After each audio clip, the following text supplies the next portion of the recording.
This is The Persistent Grip of Social Class on College Admissions by Arvind A. Shook of the New York Times. And the caption of it is, "It's hard to disentangle social class from the college admission process." So it's a good article, and it's actually not surprising when we talk about what it's about. Basically, it said it started off with the University of California system and how it dropped the consideration of the SAT and ACT as part of a settlement in a lawsuit alleging that these tests are biased along the lines of race, wealth, and disability. And then it went on to say that more than one half of U.S. colleges have now made these tests optional for the 2021 admissions class. But despite this step, there is still a significant influence of socioeconomic background on the admission process. So the questions are how and why.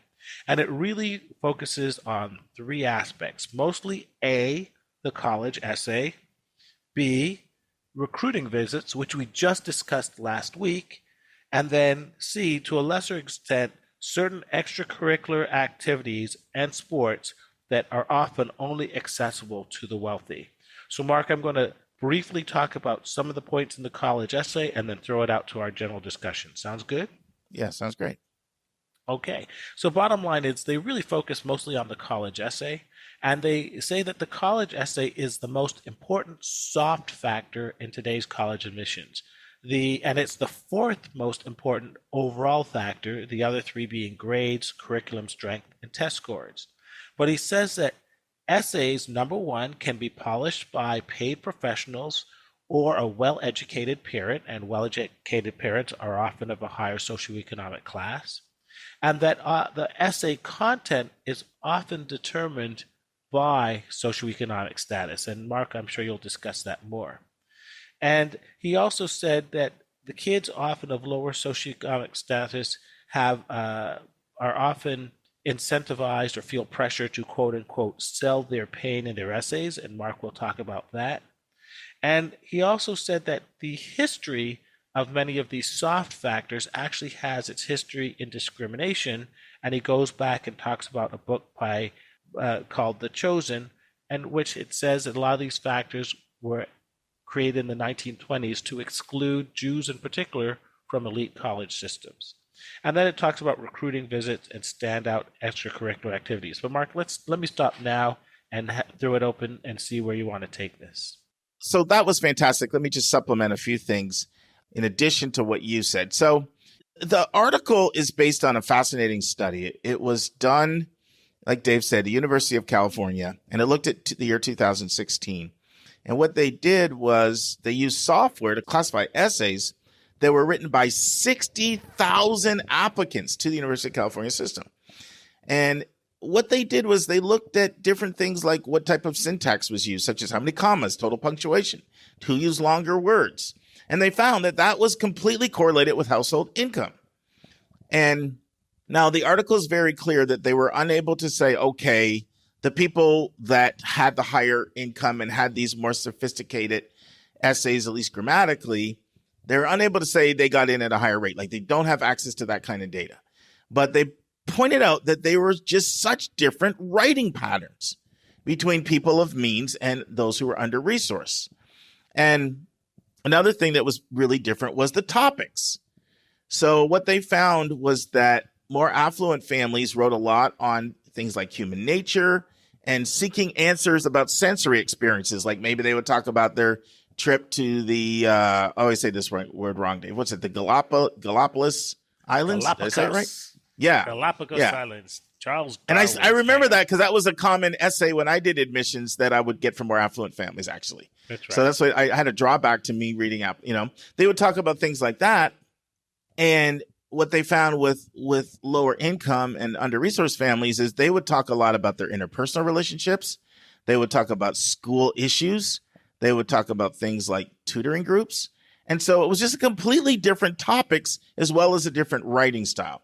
And actually, the people that had done this study had done a previous study before Sonia Geibel, a PhD candidate of sociology of education at Stanford, she had done a previous study and found the same thing. So this kind of confirms it. And the thing that makes this article so powerful is so often we've had conversations about test scores in the context of, oh, they favor the wealthy, they favor the privileged. They're highly correlated to wealth and income. And I've probably contributed to that as much as anybody because I've brought that up a lot. And what this article says is every aspect of the admission process, every component that ends up being used has a wealth component to it. Every one. And so this article focuses on some, like it points out colleges tend to visit places that are wealthier and white. And we've talked about that recently. It talks about extracurriculars and how that's correlated to wealth. It talks about how schools are looking at the ability to pay. And it doesn't even go into things such as who attended private schools or better public schools that have better funding or property taxes are higher, or the benefit of having educated parents. So it doesn't talk about any of those things. But here's a quote from the article that I really like. It says this. I'm going to read it. Colleges are caught between multiple goals: predicting the people most likely to succeed academically, identifying talent missed by conventional metrics, collecting adequate tuition income, enrolling a diverse class of students, encouraging and enabling social mobility, and then complying with legal constraints of affirmative action. So they're like contorted, being pulled in a million directions, right? But a lot of those pull them in the direction of having to target people of means. And so another thing that I really like about the article is it pushes back at the concept that test scores are not the only thing correlated with income, and they're getting all the brunt of the criticism. There's another quote for the article. It's really easy to overlook the influence of socioeconomic background on all the other admission yardsticks. And then it does talk about whole person admissions or holistic admissions. And did you notice, David, kind of had a bit of a critical tone about holistic admissions? It did, because it called out the history of hypocrisy behind its origins and even its applications today. Dave, why don't you talk about that? The book, The Chosen, you're familiar with it. Why don't you give our listeners a little bit of a background there, what it's referring to there? It's a classic book by Jerome Carabel, I believe his name is. Yep. He was Jewish. And it talked about the history of Jews in the admission process. Most people don't know that at the turn of the century, going up to the first 20 years, Jews started to dominate elite college admissions. And I'm talking to Harvard, Princeton, so forth, like never before. Yeah, and that book focuses mostly on Harvard, Princeton, Yale, those three schools. That's correct. And in fact, Mark and I were reading a similar article that said that Jewish matriculation to these institutions actually peaked in the early 1920s, so much that it really started to alarm the establishment white Anglo-Saxon Protestant elite. And the problem was that Jews were hitting all the test scores totally out the park. They were truly, they were the Asian Americans, so to speak, of the 1920s. No, it's true. And in order to mitigate, cancel out, balance out their academic excellence, they changed college admissions from being very quantitative to be very qualitative, to look for ideas of fit and ideas of character, which were just disguises to actually exclude qualified Jews from the admission process. In fact, there was a stunning statistic that in, I believe, 1911, one half of all the college students admitted to Harvard, Princeton, and I believe Yale flunked the college admission test for those schools because they were legacy admits. And so the Jews were actually threatening the legacy admits. So because of quote unquote holistic admissions, they were actually able to systematically exclude a whole generation of Jews and get the percentage of Jews being admitted to these elite colleges from, at some point, the high 20s to actually single digits, which persisted until the 1960s, when that discrimination was recognized and addressed and so forth. So that's the the history of holistic admissions that we carry through today. And this article points out that holistic admissions still plays a part in excluding students based on socioeconomic status. Is that an accurate description? Yeah, yeah. And I'm a passionate believer in holistic admissions. I've been in a school that did it. I've been in a school that didn't do it. I do believe it's a superior way to do admissions. I believe in it to the core of my bone, but it is holistic admission is human admissions, and it brings all the human factors in, including people's biases. For those of you who are new, the opposite of holistic admissions, I call it admissions by the numbers. There's other names for it as well, but it's basically using just the numbers, right? Things like GPA, test scores, class rank, and making decisions strictly off that without getting to know the person and the background behind the person, such as their character, things they might have overcome, and their emotional intelligence and all kinds of other aspects. So I'm a huge believer of it, but it is fraught with problems because of the biases that can come when you're looking at things through the human lens and the human prism. So I don't want to get off on that too much, but I think for people that are not familiar, it's good to have that background. So now we get to test scores. Now, I want to say something about this because I was thinking, Dave, I feel like maybe I haven't done a very good job of being lucid and being crystal clear of my views on test scores. I think that if someone was to say, what does Stuck believe on test scores? Well, I think people would say, well, I think he thinks that test scores have such a socioeconomic bias because they're so highly correlated to income and education that schools should either be test optional or test blind. I think that's what people would think. And I want to go into my view and just understand what I actually believe. So my view is this. Don't just assume that scores bring so much predictive value that they're worth the drawbacks that they bring. Do the research.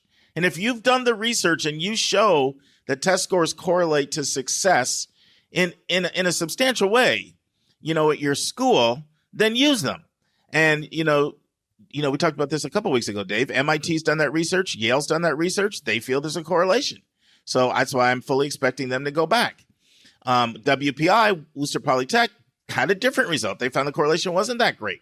So they're proud to be test optional. That is what I believe. I believe you need to be research-based and be data-driven. I do believe there is a flaw in test scores. And believe it or not, the biggest flaw I see in test scores is not its correlation to family income and wealth, because everything is correlated to that. Yes. I'm gonna pull out an analogy and show the biggest flaw I see with test scores. So two women go in for job interviews. One, very, very classy dresser. She's got the skirt, the blouse, the hair's done right, the nails, the jewelry, the makeup, everything's just right. The other one's got torn, tattered, frayed, written all over jeans and a scrubby t-shirt. So Dave, who had the better interview? Presentation, my man. I'm going to say the one that looks fly. So the reality is, it doesn't almost matter what the one with the torn, tattered, frattered, frayed jeans and scrubby t-shirt said, because they never got a chance for their message to be heard. The dress introduced such a profound bias, such a strong first impression, that it was famous quote says, your life speaks so loud I can't hear what you say. The message couldn't get through. And that is my biggest concern with test scores. And it was best illustrated, if you heard my interview with Lisa Prescott, who's been the director of admission at UCSB for a very long time and has been at the school now for 36 years. Before UCSB, University of California at Santa Barbara, before they went test blind, she said, Mark, we're debating going test blind ourselves in our office before the UCs announced it. Why? Because scores introduce such a bias that we're not sure as readers if we can properly underscore the role of character and all the emotional intelligence factors. And so this is someone with 35 years experience and saying numbers introduce such a bias. That's my biggest concern with test scores. And I experienced it myself in admissions. Test scores played way too much of a role in my decisions, especially in my first 4 years, because of the power of numbers. And one reason I don't like to talk about rankings that much, Dave, if I say to you, I've got two schools I'd like Lauren to look at. I think they're both great. I think they're fantastic. Either one I think would be really great for her. I want you to know one's ranked 37th and the other's ranked 81st. Doesn't that immediately produce a bias? It does. It does. Somebody put it this way. The test actually does a really good job at the extremes. It kind of really does. People don't want to admit it.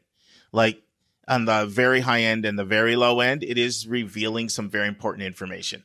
The problem is most people are in the middle, and it does a terrible job at differentiating someone maybe from the 25th percentile to the 75th percentile as to who would do better, because there's so many other factors like drive, motivation, discipline, things like that, that will end up determining who will do better for the people in the murky middle, if that makes sense. Many times, especially when you look at the lawsuits, the affirmative lawsuits, where they're trying to distinguish the difference of Asian test scores and white test scores and Hispanic and Black, the differences between those groups are not statistically significant when it comes to the predicting which one of those groups will be successful in college or in life.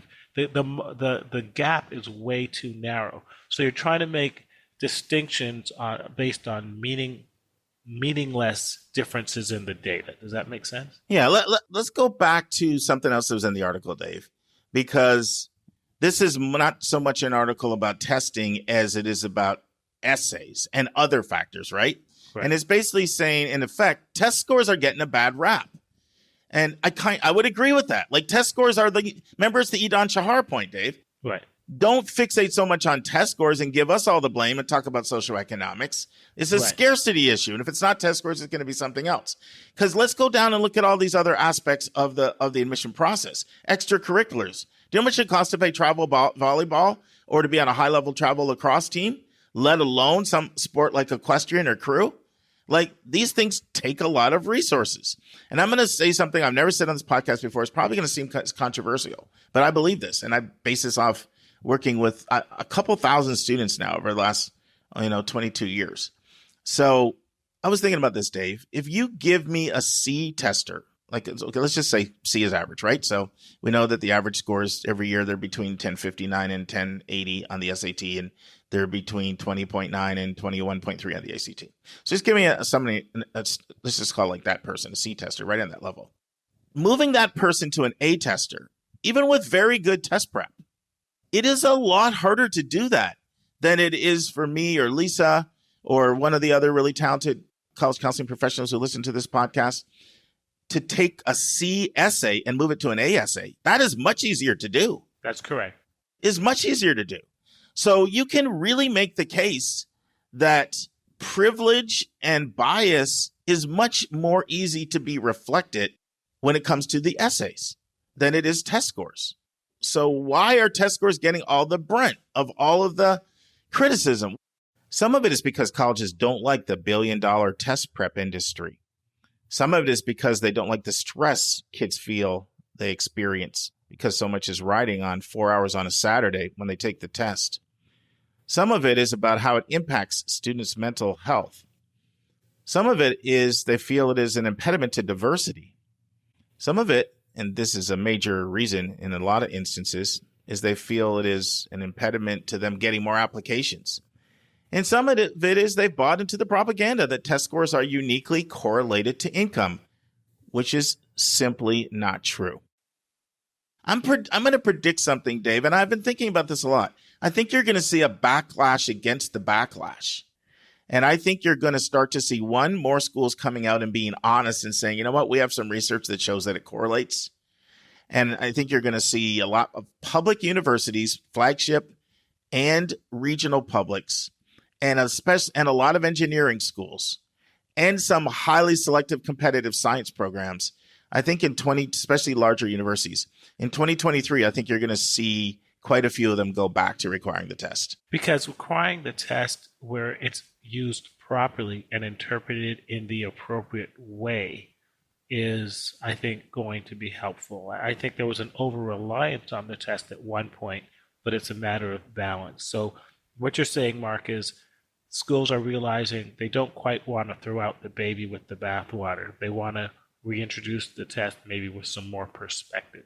Yeah, the only thing I would add to that would be some schools, right? Like Schools, yeah. The way liberal arts and science schools operate, there's a lot of reasons why they can not pay as much attention to the test. For one, especially the more wealthy ones, they have very large admission offices compared to the size of their school, which means they can really go to great lengths to get to know an applicant, including things like interviews requiring lots of recommendations, thoroughly getting to know the school, really getting to know the grading system, even down to which teachers grade harder to school. So there's things that they can do to really suss out people that could do well.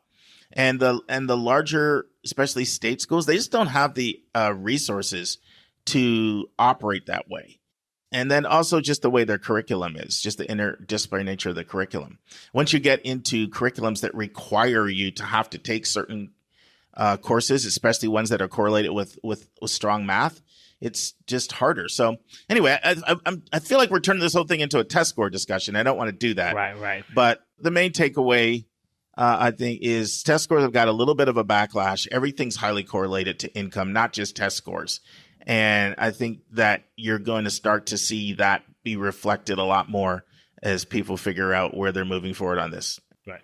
And I just want to add one more thing about extracurriculars, that it's virtually impossible now for an average kid, even one that's naturally talented, to succeed in most extracurriculars without an immense amount of financial support. You mentioned all that you can't go forward in volleyball or hockey or even basketball now without all these travel teams and extra coaches and all this other experience you need other than the high school. I think that's one of the reasons why football remains so powerful in the South, because it's one of the few sports that poor, talented athletes can still play and excel at, despite the fact they may not have access to all this other wealth needed to succeed.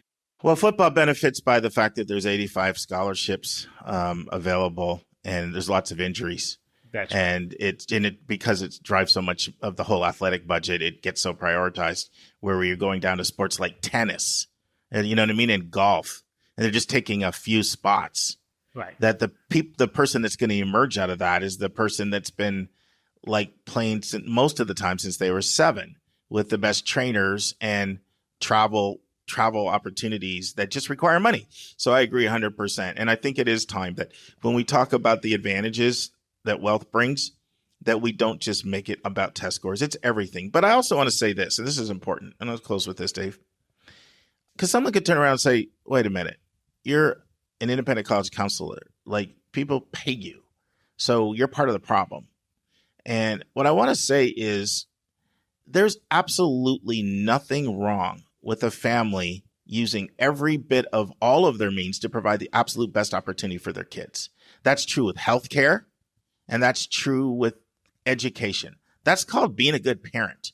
So this is not about scapegoating people because they have resources and they're using them for the betterment of their child, right? Like, that's what you should do as a parent. But at the same time, we also should not be naive about privilege. Remember, Dave, I was living in Dallas at the time when Ann Richards spoke at the Democratic Convention in 1988. And she said of George Bush, poor George, he was born on third base and thought he hit a triple. Right. And we don't want you to be naive about your own privilege, because then you're kind of arrogant and you're just detached from reality. But we don't want to make people feel guilty because they use their privilege to help their kid. That's what everyone does if they're honest, if they love their kids. Yeah. There's a great quote. I can't remember who said it, but I love it. And it's by a very distinguished either scholar or eminent person who said, "If I have seen so far in life, it's only because I have been standing on the shoulders of giants." And the reality is, all of us who have got ahead have done so because we have had someone elevating us and lifting up to positions of opportunity. And there's nothing fair in life about that. Some people just have more opportunity than others, but I think it's important that we all be humble and recognize that for most of us, we owe our success to the grace of God and to the help of other people. And that should explain a lot of why the world is what it is. So there you go. Like you said, you went Bible, I'll go Bible. There's a verse in the Bible. What do you have that you did not receive? That's right. If then you receive it, why do you boast as if you did not receive it? And that's 1 Corinthians 4:7. Don't think you're all that in a bag of chips, because a lot of what you have because of the opportunities you've been given. I used to have this in my office, Dave, on a big sign poster. When you see a turtle on a fence post, they didn't get there on their own. Yeah, that's right. That's right. That's right. That's right.